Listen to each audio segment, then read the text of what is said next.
I'm Sharon Scott Wilson, publisher of Resort Trades Magazine and Media Group. We're the Timeshare Resort Professionals' free resource for information in our industry and in the community. And today we're discussing financing availability for Mexican resorts in Mexico. So we're honored to welcome Bill Ryczek.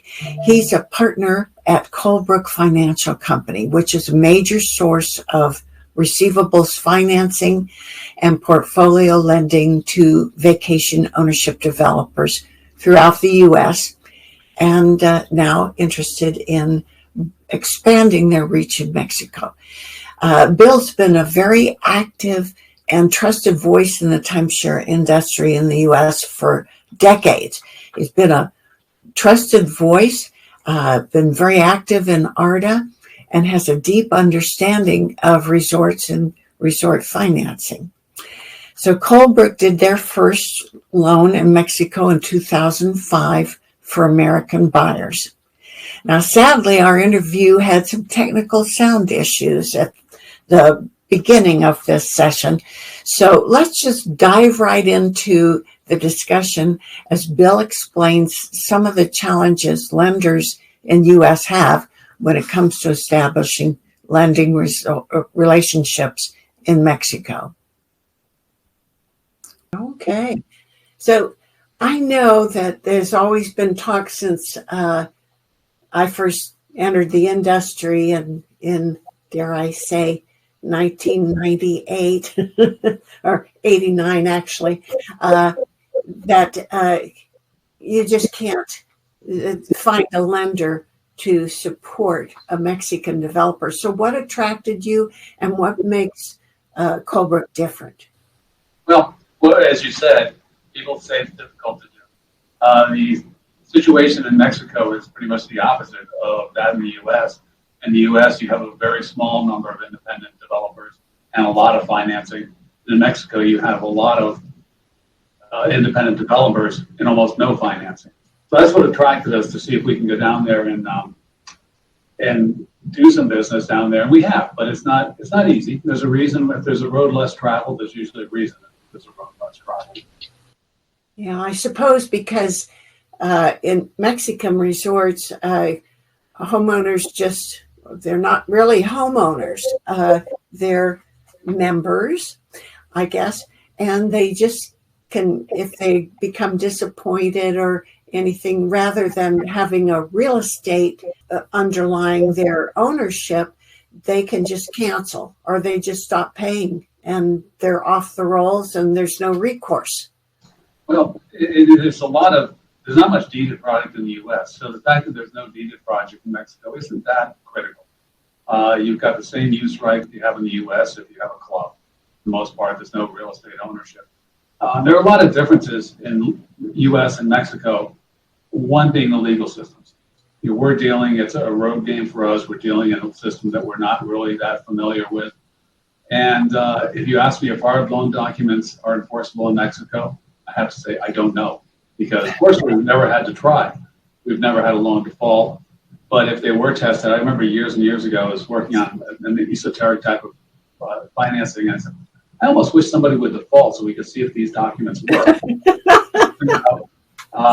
They did default and they didn't work. So that wasn't a good experience.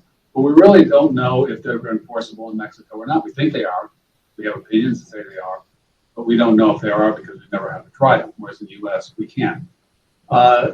There are obviously cultural differences dealing with the U.S. and Mexico. We're Americans. I worked for Barclays many years ago, and we used to report to, it was Connecticut to North Carolina to New York to London, and all of the very different cultures in each one. We talked to the people in England, and even though they were supposedly speaking the same language, you'd say something to them and it meant something totally different. In Mexico, we have a language difference. And there are communication differences. There are different ways of doing business. It is much slower. They go silent for a while. I had somebody respond to an email almost exactly a year later saying, sorry, I didn't get back to you sooner. I've been busy. And we have that happen in the U.S., but in Mexico, it is very common to have things take a long time, lots of breaks between. We also found out that a lot of paper is very off-putting. In the United States, you close a loan, you get a pile of paper like this. They're not used to that type of paperwork. So, we've had to adapt. You don't ask for a lot of stuff up front and try to work within the way they do business. And sometimes it works and sometimes it doesn't. So it's more difficult to do business in any different business situation. And there are different laws, registrations, things you have to be concerned about that we aren't necessarily expert. One of the things that makes it difficult is that many Mexican developers don't think they need financing, and some don't. They have not been able to get financing for basically the length of time they've been in business, and therefore they've learned to live without it. They get lots of cash sales, lots of high down payments. The salespeople are geared to get high down payments or cash, so they don't have a big receivable balance. But there are generally two reasons why a Mexican developer wants financing. And by the way, let me back up and say we also finance the Caribbean, but there are a lot of different jurisdictions, lots of countries there, so we'll focus on Mexico. And one reason is that they want to do some development work. They may have a $5 million portfolio, they want $2 or $3 million to build something. The other is to expand their sales. When you have to get all cash or a high percentage of cash, you're pricing some people out of the market. That is interesting.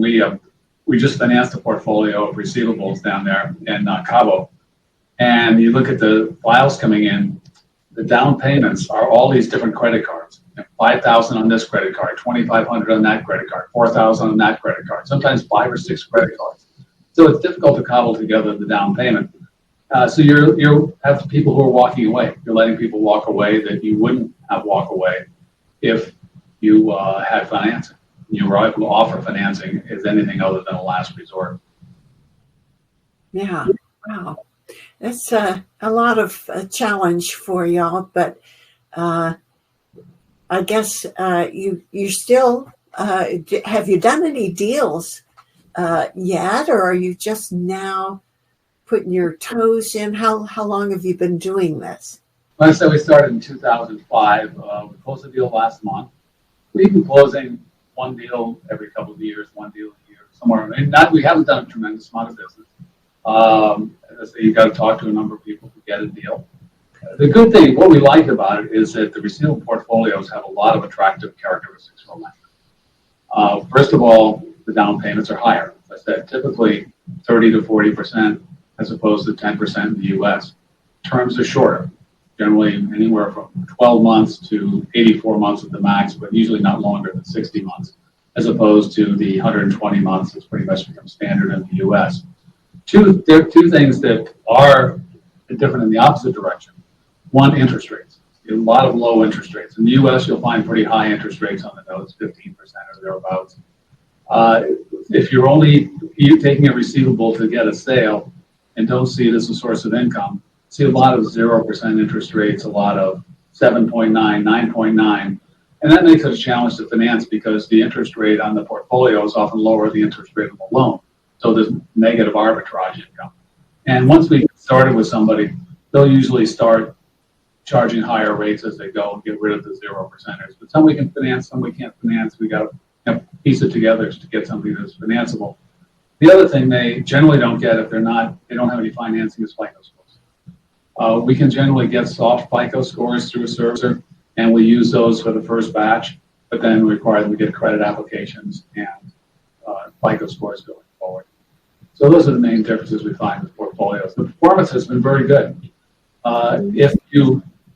It takes a fair amount of money for a U.S. or Canadian citizen, especially Canadian, to travel to Mexico. It's not like getting in a car and doing a drive-to in one of the U.S. resorts. It's generally fairly expensive. So you've got a pretty high caliber of buyer. And the thing that attracts them, and I'm sure you've been down there, the difference in service, the quality. Construction costs are lower. You have marvelous buildings. So many of the projects are just absolutely gorgeous. And the level of service really is distinguished now because the U.S. service has gone down. You check into the U.S. hotel, they'll try to put a positive spin on it and say, don't worry, no one will be bothering in your room. Nobody will be coming in there to do anything. Like if you want to come in, they won't come in. And you make your own bed, you get through service, you figure out how to do everything yourself. In Mexico, you walk into a lobby and 2 or 3 people will approach you asking if they can help you. They don't have a labor shortage. The service is really fantastic and genuinely good. Not just a bunch of people out there asking to help you. They really do help you. And the level of service, the quality of vacation down there is really excellent. And I say when you go to a U.S. hotel and then go to Mexican resort, you really notice the difference. What do you look for in a Mexican prospect? Well, one thing we look for is somebody who is established. We're not looking at startups. And we've had the best success with people who are established in an area, have been there a long time, and often the family owns a lot of other real estates involved in other business. Timeshare is one of their businesses. Those are the people we've really been comfortable with.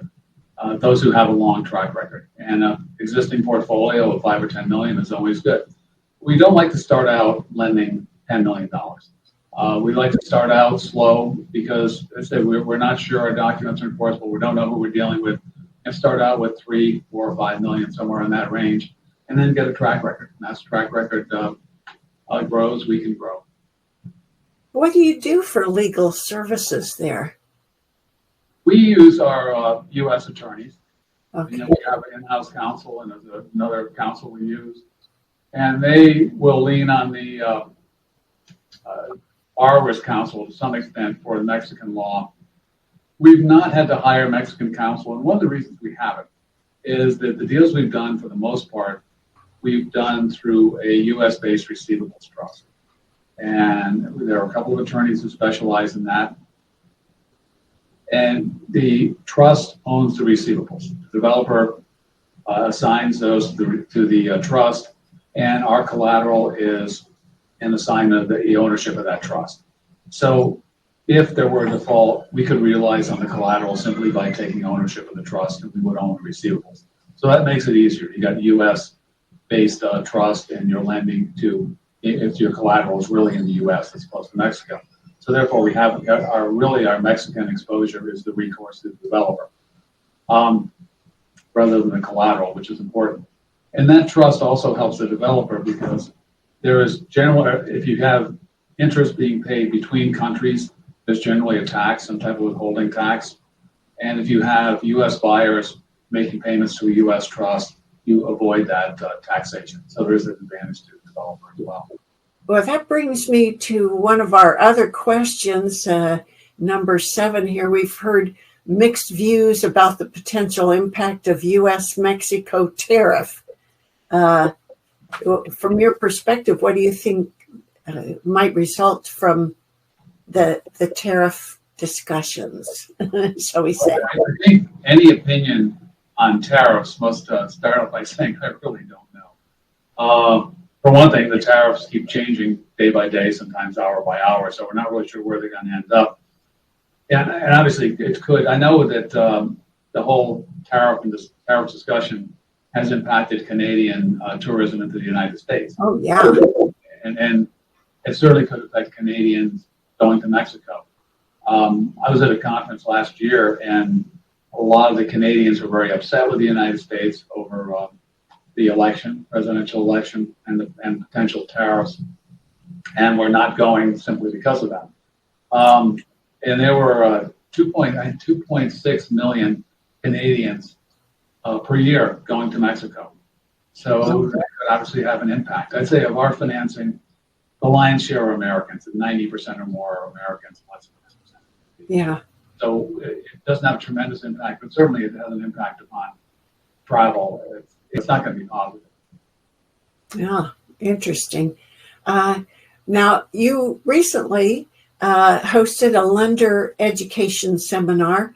Tell us about the purpose of that event and what you had hoped financial executives would gain from the experience.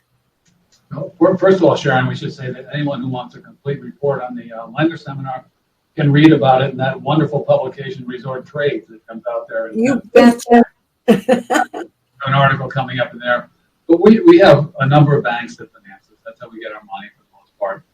And we've always felt that the more our bankers know about what we do, the better the relationship's going to be. We don't want them to just have success but not understand why, or just trust us. We want them to understand what it is we're doing.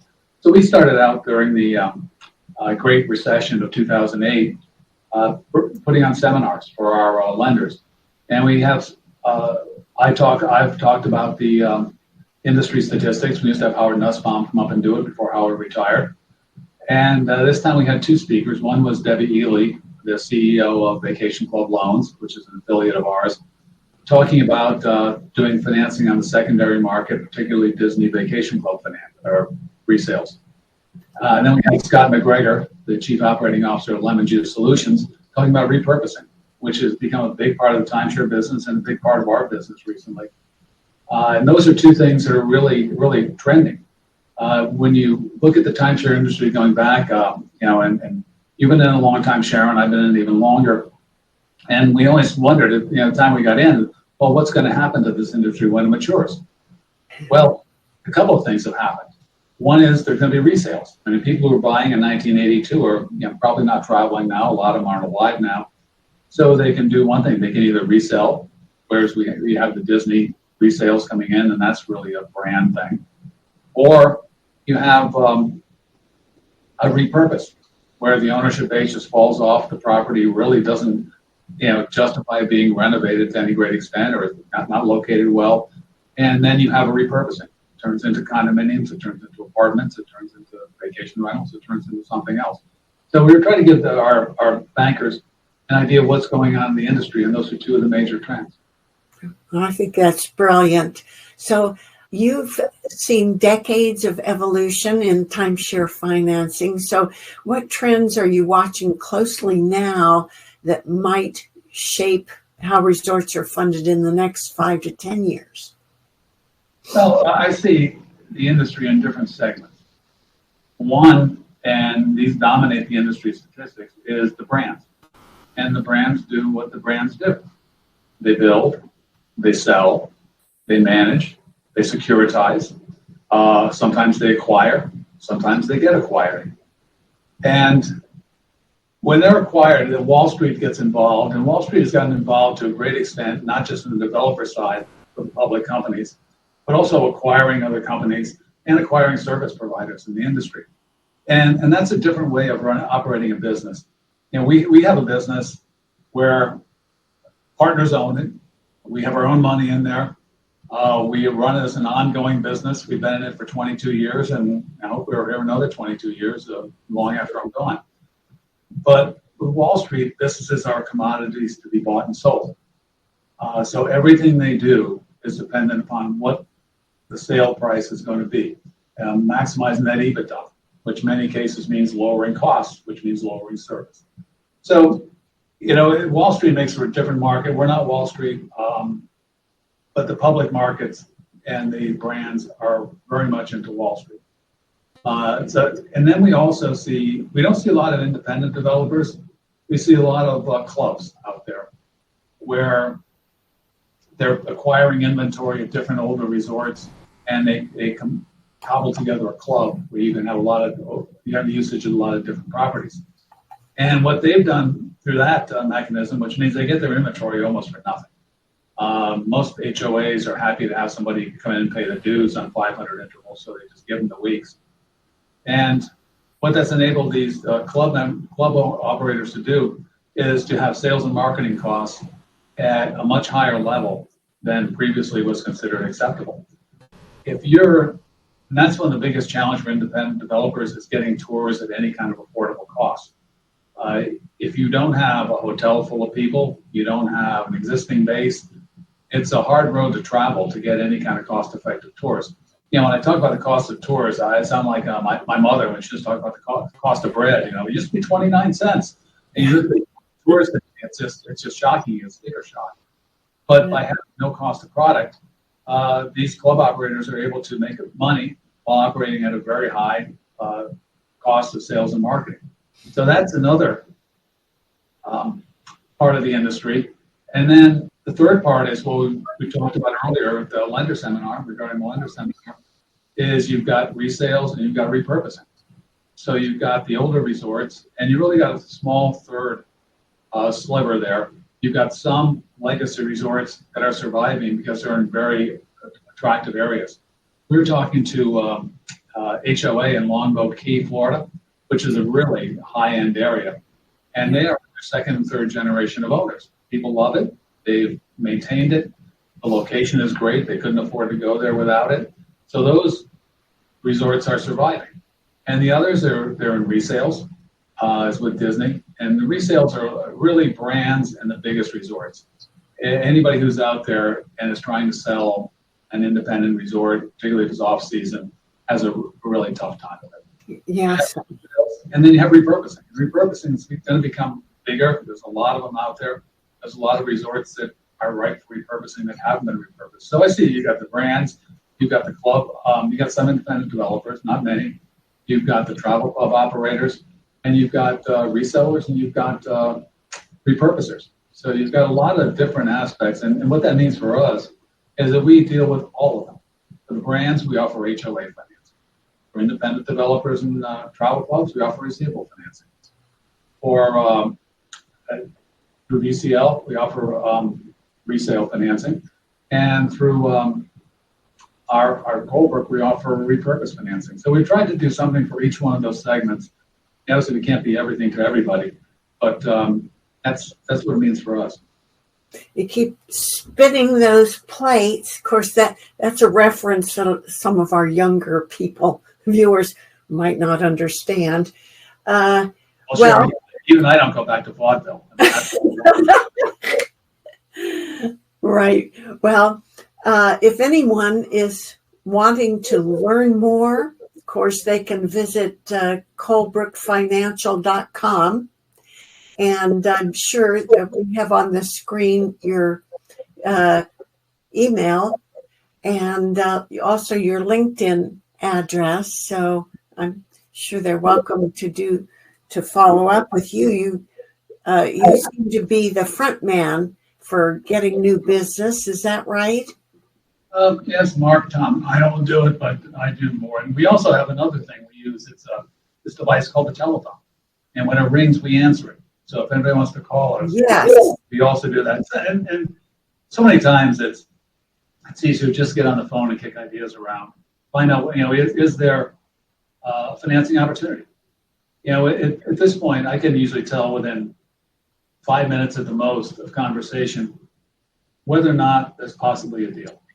And rather than go back and forth, just tell us what you're doing, tell us who you are, and just let's see if there's some common ground. And if we can't help somebody, we try to give them something they can use. Either here's somebody else who can help you, or here's what you should do if you want to get financing, or here's how you can structure things.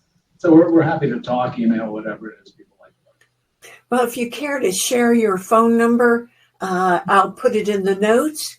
They get on our website, they can find our phone number. Yes, that's right. Okay.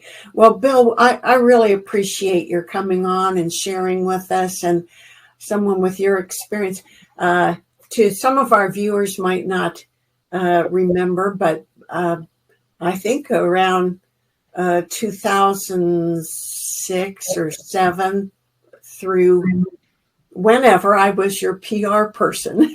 So how could they not remember if you were the PR person? I know. That would be very impressive. I attribute it to lots of gray hair that's being covered. But I do thank you. And I also, to our viewers, thank you for watching. Go ahead, if you would, and support us by liking, adding a comment. If you have a question for Bill or me, you could probably put it in the comments and we'll respond. And definitely subscribe to our channel. And also, if you are interested in advertising, Marla Carroll is our sales director, and she can be reached at Marla at the Trades, or give her a call, 931-484-8819. So thanks again for watching, and we'll see you at the next Resort Trades Learning Center event.